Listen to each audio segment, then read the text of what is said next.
सभी को जय माता दी और इसके साथ साथ सभी को राधे राधे, जय श्री कृष्णा।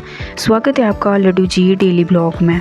तो आज मैं आपको बताऊंगी, और आज नवरात्रे जो चल रहे हैं, आज नवरात्रा है, तीसरा नवरात्रा है। तो तीसरे नवरात्रे पर आप लड्डू गोपाल जी की सेवा कैसे करेंगे, इसकी जानकारी मैं आपको दूंगी। तो लड्डू गोपाल जी को स्नान मैंने करा दिया है, क्योंकि 9 दिन नवरात्रे चलेंगे तो आपको पंचामृत स्नान लड्डू गोपाल जी को करना है। ऐसे ही आप माता रानी, अगर आपके घर में मूर्ति है तो आप माता रानी की सेवा कर सकते हैं।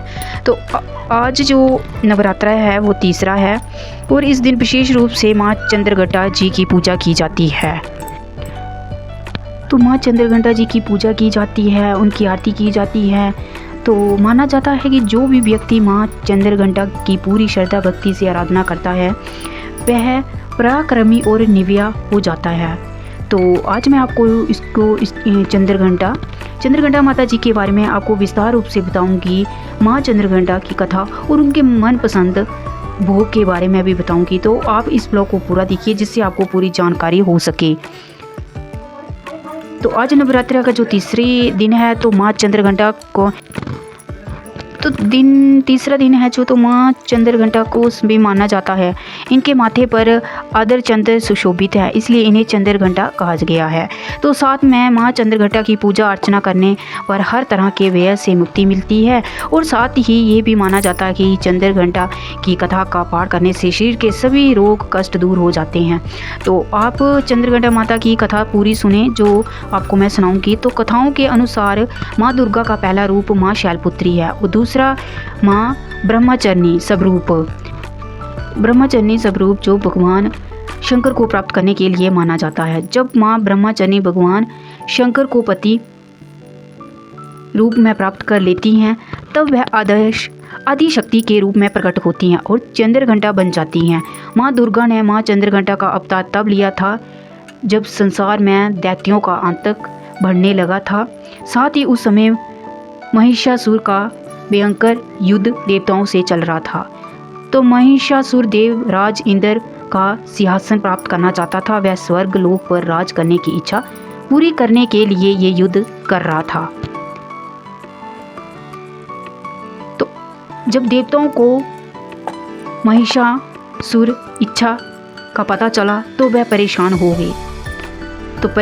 गए और भगवान विष्णु, भगवान ब्रह्मा और महेश के सामने पहुंचे।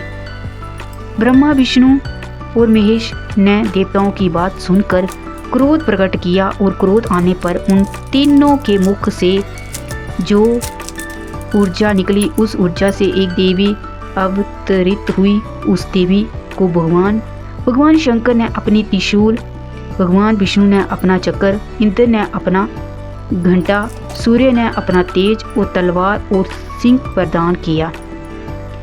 इसके बाद माँ चंद्रघंटा ने महिषासुर का वध कर देवताओं की रक्षा की। तो जब युद्ध चल रहा था तो जो महिषासुर था उसको कोई मार नहीं सकता था। तो जो माता चंद्रघंटा माता थी, तो उन्होंने सबके रूप धारण कर और उन्होंने सब शक्तियों को प्राप्त कर महिषासुर का वध कर दिया था। तो इसलिए माँ जो चंद्रघंटा है उनको चंद्रघंटा माँ कहा जाता है। तो अभी आपको आइए बताते हैं आगे माँ चंद्रघंटा का भोग। तो माँ चंद्रघंटा को भोग में आप क्या लगाएंगे और विधि रूप से मैं आपको बताऊंगी। वो सरल साधारण विधि है। नवरात्रि में माँ दुर्गा के 9 रूपों को अलग अलग तरह के भोग चढ़ाए जाते हैं। माना जाता है कि माँ चंद्रघंटा को खीर बहुत पसंद है, इसलिए माँ को केसर या साबूदाने की खीर का भोग लगा सकते हैं। पंचामृत का मिश्रण इन सभी 5 गुणों का प्रतीक है। पंचामृत में आप दूध, दही, घी, शहद और गंगाजल का मिश्रण होता है। ये माँ चंद्रघंटा को अत्यंत प्रिय है। ये मिश्रण 5 पवित्र पदार्थों से बनाया जाता है, जिनमें से प्रत्येक का अपना महत्व है, और दूध को शुद्ध और पोषण का भी प्रतीक माना जाता है। इसलिए माँ चंद्रघटा को कच्चा दूध भी चढ़ा सकते हैं। दही भी माँ चंद्रघटा को बहुत प्रिय है, तो आप दही को सादा या फिर फलों के साथ मिलाकर चढ़ा सकते हैं। तो आप विधि रूप चंद्रघटा माता जी की पूजा कीजिए, उनको भोग में लगाइए जो उनके प्रिय भोग हैं।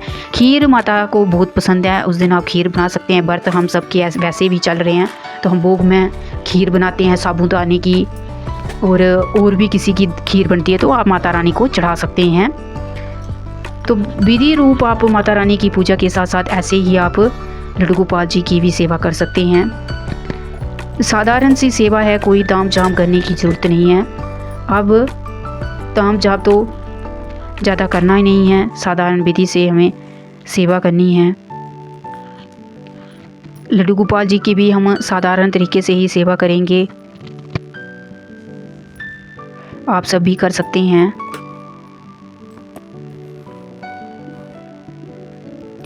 तो आपको आज मैंने बताया कि नवरात्रे तीसरे नवरात्रा जो चंद्रघटा माता जी का है, उनके बारे में बताया, उनको भोग क्या लगाना है, उनकी कथा सुनाई। किस तरह उन्होंने सबकी रक्षा की,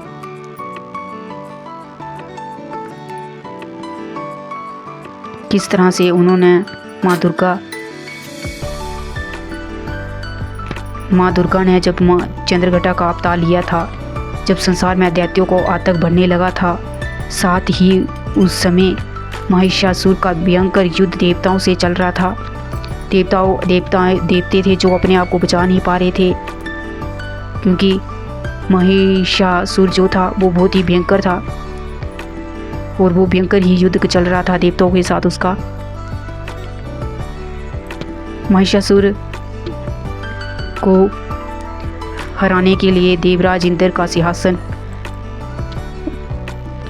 खतरे में था, क्योंकि महिषासुर देवराज इंद्र का सिंहासन प्राप्त करना चाहता था, इसलिए वो युद्ध कर रहा था भयंकर।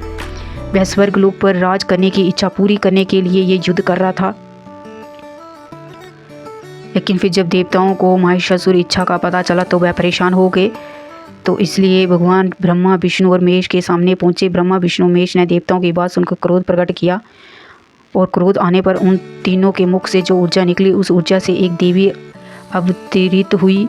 उस देवी को भगवान शंकर ने अपना त्रिशूल, भगवान विष्णु ने अपना चक्र, इंद्र ने अपना घंटा, सूर्य ने अपना तेज और तलवार और सिंह प्रदान किया। इसके बाद माँ चंद्रघंटा ने महिषासुर का वध कर देवताओं की रक्षा की। नहीं तो देवताओं को कोई नहीं बचा सकता था। माता रानी चंद्रघंटा माता रानी ने ही उनको बचाया था।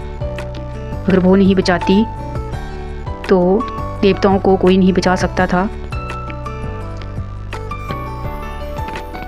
तो इस तरह ही चंद्रघटा माता ने महिषासुर का वध कर देवताओं की रक्षा की थी।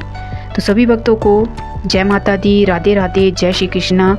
आप सब भी नवरात्रों में अपनी माता रानी की, अपने लड्डू गोपाल जी की अच्छे से सेवा